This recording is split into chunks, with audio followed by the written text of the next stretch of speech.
શું તમને પણ આખો દિવસ થાક, નબળાઈ લાગે છે અને કામમાં મન નથી લાગતું?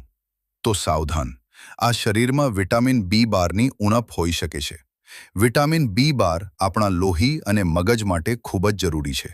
તેને કુદરતી રીતે વધારવા માટે આ 3 વસ્તુઓ આજથી જ શરૂ કરો. પહેલું છે પલાળેલી બદામ અને અખરોટ. રોજ સવારે ખાલી પેટે 5 બદામ અને 2 અખરોટ ખાવાથી શરીરમાં તાકાત આવે છે.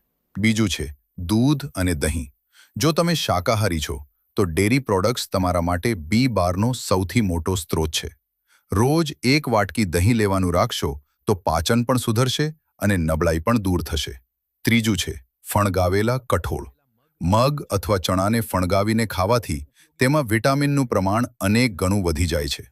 મિત્રો, આ ફેરફાર તમે માત્ર 15 દિવસ કરશો તો તમને શરીરમાં નવી શક્તિનો અનુભવ થશે. જો આ માહિતી સારી લાગી હોય તો વિડીયોને લાઇક કરો અને તમારા મિત્રો સાથે શેર કરો. આવી જ આયુર્વેદિક ટિપ્સ માટે મને હમણાં જ ફોલો કરો.